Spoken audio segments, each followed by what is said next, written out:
Hey everybody, it's Aima Kabani, your favorite broker, and I have my favorite sidekick with me here today. Enough of the intros here. Y'all know who she is by now. What I want to talk to you guys today about is big homes and how they may be a dying trend. I've been getting a bunch of inquiries from people of basically saying, hey, they have a bigger home that they need, and it doesn't have to be ginormously big, but it's a bigger home than they feel that they need, and they want to kind of downsize. And I just always thought that at that point in your life, maybe you want a little bit of a bigger house, or you're building up in real estate, but I'm kind of seeing in certain cases like it going the other way. Now, if I back up over here, for me, I was born in Chippewa, just outside of Niagara Falls, and I have total, we're 5 kids and my parents, so there was like 7 of us in total. And first we lived in a 2-bedroom apartment, then we had a 3-bedroom apartment, and that's right guys, we had 1 full bathroom. And that was the only bathroom. Don't even think there was a powder room in there. So, then we moved to Richmond Hill, again in like nonprofit housing in Jubilee Gardens there. And we had a townhouse. First we had a 3-bedroom townhouse, then a 4-bedroom townhouse. And then I did my little thing downstairs. But still 7 of us in this thing with 1 full bathroom. All I could have thought about is that, I want a big house. I want space. I want to be able to have a big yard. I want to, have all of the space. So that was part of it because of maybe circumstantial situation of wanting this big house. And then the other thing also is that a status symbol, right? Like I would see people with like big houses and be like, wow, they're millionaires. And, they're living the life because they have this massive house and everything else like that. But you slowly start to get yourself into that position, and I'm kind of proud. Like, I did take these steps and slowly got built up from like a condo that I wasn't so happy about to a condo that I was happy about, and then having a smaller detached house, and then, having a bigger detached house, and now having this really big detached house. Like I've kind of gone through the phases of it, and you kind of boil down to it's not all what it kind of seems, right? And I don't think it's just like you were born here and you had that kind of experience, but I think even like immigrant families, like my family, it was like people call it the American dream, but it's like the Canadian dream. But I feel like it's a human dream, which is whenever you're like, whether you're an immigrant or you're born here or whatever it is that you're doing, it's almost like the next milestone that you're always looking forward to is your home. Like even when we came here, it was like you're coming to Canada to settle down, and that basically meant obviously finding a job that's obviously earning you money, but at the same time, like hand in hand, it was like you have to get your home. So even when we started, we were in basements and then apartment buildings, but it was always like the better, but the end goal was always, okay, when do we eventually get a home? Like so much to a point where like it was like a hobby kind of thing that we would drive around like these nice streets and look at big homes and say, okay, like I like this one or I want this one. It was like, it was ingrained in us, like big homes are the thing. I think a lot of people have done that. I remember living in Richmond Hill in our Jubilee Gardens complex over there, and then there was a lot of nice streets there, it's like streets that even in like Pickering, but like I mean like mansions, and we used to go and drive around those areas and sit in those areas and just watch these houses. Even here in Pickering, I've done that when I first moved here at Hollywood Court. I look at these houses and I'm like, oh my God, what I would do to get this house. Like, you know what I mean? And it's we would just like grab coffee and then we would go drive around and like literally sightseeing. And it's just creepy, right? Because you're like sitting outside of someone's house driving looking at slowly. them being like, wow, I want to live here. But you know what? It's slowly fading away. And I think that there's a lot of reasons for that. And I think a big reason also is that because of where housing prices is and what it actually takes for you to get into these houses, right? Like it's not small amounts of money. No. So I think now it's like, how long do I have to work in order to collect a down payment to get that first property, and how much harder do I have to work to pay that down and collect additional money to move to that next property, and how long am I going to keep doing this until I get to that point? And then even when I'm going through these things, there's a lot of other expenses that are actually involved with having these kind of houses. I was going to say, I feel like it's not like you check one off and then you move to the next thing, right? Like when you're growing up, you're getting a job, but at the same time, you're also either feeding yourself or you're buying groceries. And at the same time, you might be getting into a relationship, and then you might be getting married, you might be having kids. It's not like you're doing things like one after the other. You're doing everything at once. All at once, And it's really stressful. Like whether you have kids or you don't have kids, there's Sure. like multiple stressors. Yeah. So is it worth it, I guess, is the conversation? Like, yeah, like, is it though, right? And you know what? The thing is that it looks pretty cool. Like, even the house that we're filming this out of right now, Yeah. this is like a napkin dream, right? Yeah. Like, I drew this house out in a napkin and drew it on Excel because I'm nuts. Like, every inch of this thing, and then actually I thought you were going to say you worked. drew it on paint, where you like No, had no, the... that's Nick. Nick draws everything on paint. God bless that man. Yeah, like, you know what? Like, this house that we're sitting in right Yeah. now basically took me like 3 or 4 years to figure this whole thing out. But now that we actually sit in it and have the Yeah. space, and we had an image in our minds of how we would actually use the space and yeah. whatever else like that.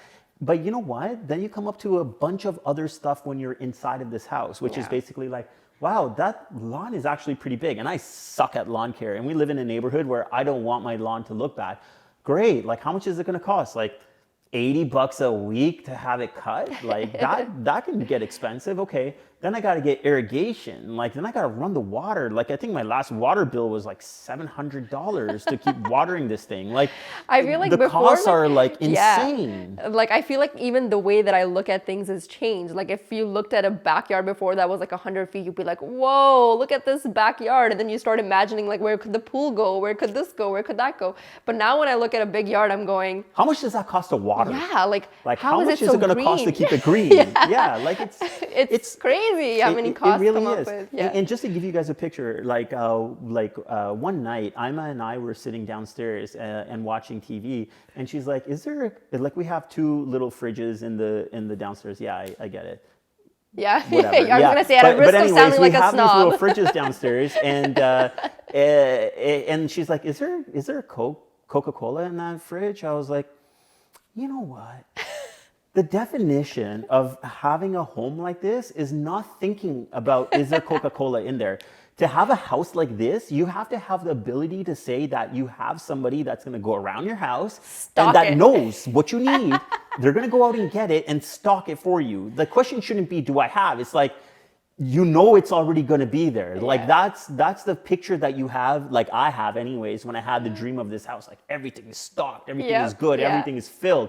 This house is empty, and I've been recycling my furniture for the last 10 or 12 years. That's Guys, in we this place. have a pantry, and we've been here for over a year, and it's been empty since We the can't day even afford the food to put in the pantry because of this home. We're warning you now. No, so you see, the thing is that I guess we start to look at this and just Yeah. be like, and I think a lot of people, not a lot, Yeah. but some people have come up to me and they're like starting to even question the homes that they have, and we're questioning the Yeah. home that we are in right now, and just really saying, are we utilizing this whole thing? Is it actually worth holding on to this thing? Yeah. Like, again, to give you an example, we have 3 bedrooms upstairs we haven't been in, and I know this is gonna really sound bad, but like, there's 2 full washrooms in these rooms that don't even have water in the toilet right now Yeah. because I haven't been in there even to flush it.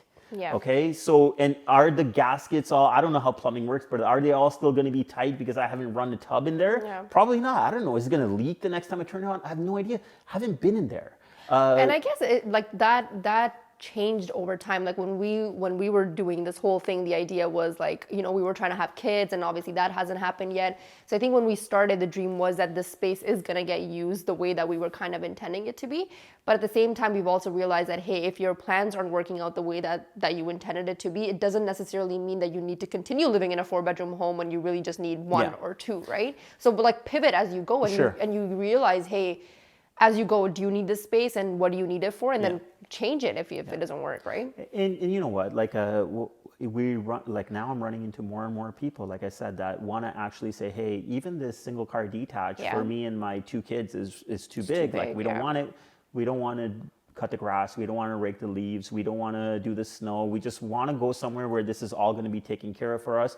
And we want to move to somewhere where it costs a lot less to be there. Maybe we're going to sell this single car detached house and we're going to buy a townhouse that's Yeah. going to be paid off. And guess what? That's going to free up so much of our time, yeah. of what we could do, the experiences that we could get, and the money that we could put into having experiences versus holding this thing for no real reason. We actually know a couple people that have moved from living in like the city, let's call it, and moved all the way to like Niagara Falls or even further because like everyone just wants to live a simple life. And I think, like to your point, whether it's a single car detached home or a townhouse or like whatever it is, I think more and more people are just saying, how do we simplify our lives? And it could just be something as simple as like, how do we declutter, right? Like, how do we get rid of this extra stuff? Like I told the same, my dream is like, I turn and I look at my nightstand and all I have is like my glasses, a bottle of water, and maybe a book, and like that's it. Like everyone's going for that trend where I don't know have about less. everyone, I because feel we like still everyone need that we those know- guys that want to buy those $2, $3, $5 million homes. Yeah, I guess my point is the definition of simplicity is different for people, but I am seeing more and more people that are just like, hey, how do we just make it simple? How do we just get rid of all the fluff? There is. I don't know if I've seen it like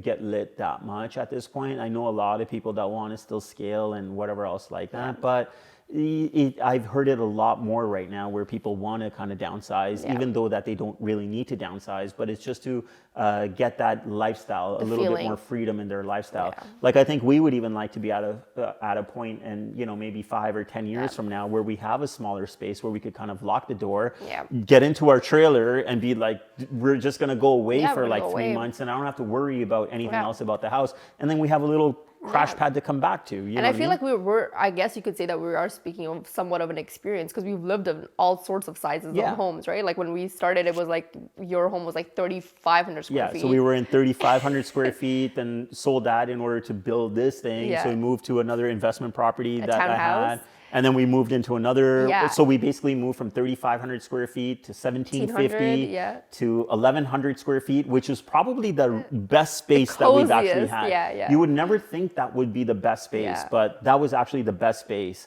that we had. And then moving into this thing, which is just like insane. It's really cool sometimes when we have a bunch of people over and whatever else like that, but then you have to think to yourself, like, how often are you going to actually do something? Like take into account like your dining room right now. Like how often have you filled up your dining room? Like we know people that use it once or twice a year. Like do you actually need that space in total to get together as a family? I don't know. I think also more and more people are choosing the answer is no. Also even like how often are you home? Like if you're still like, like people that are in their 20s and 30s are hustling, still going to work, and sometimes people are gone from like 8 a.m. to 8 p.m. Like how much That's are you us actually, right now. That is us. Like literally yesterday we got up and we went to the office at 7:15. We left the house at 7:15 and we came back at like 10:30.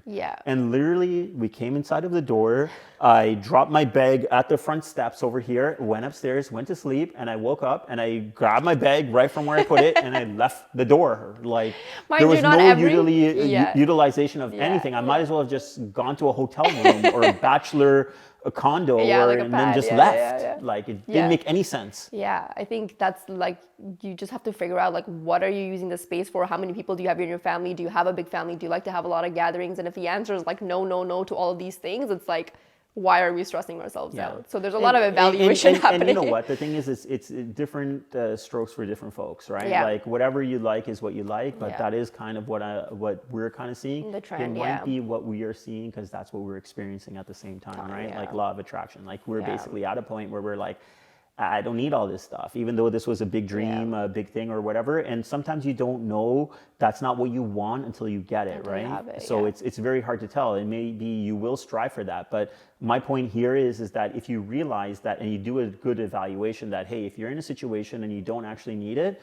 then maybe you could look at the other side of it and say, hey, what can I do if I don't have this? And if that is a viable option for you, maybe the right thing to do is let it go. And I'll tell you something else, because I'm a brown guy and my parents are like, brown, and they have this cultural thing, and I'm not sure if it's in all cultures, right? When I sold that 3,500 square foot house and I told my folks that I'm going to be building this thing, they're like, no, don't sell this house. Don't sell this house. What will people think if you get rid of this house? What will people say if you move into a townhouse or a condo? I don't care. Actually, forget about what people would even say. It's like people will think that you become poor. They think people will think, so it's like, I don't think that you should be living for somebody else. Like if you feel that it's the correct move for you, then do it if you're going to be happy. Actually, that reminds me of, because sometimes some of the young realtors will ask you, like, I want to make like this much money. Like this kind of ties back to like, I know we're talking about housing and downsizing and things like that, but actually even when we talk about what do you want to do in your life, and if you say, hey, I want to make like X amount of money, like I've heard you say a lot of the times, which is, well, what are you going to do with the money, right? Because a lot of the times you're just chasing the end goal, and then you really aren't evaluating like, why are you doing what you're doing? And I think that's another thing that people should start thinking about. Well, it's true. That even Yeah. reminds me, even about this house. Like Amanda was basically Yeah, like, "You are seems- completely nuts. Like, Yeah. why are you building this house? Like, you're crazy. She asked you, Don't why do do you it." need it? Yeah, why do you need it? Like, you're crazy. Don't do this. And right? Hussein's like, I just wanted Amanda. Your money. You do it.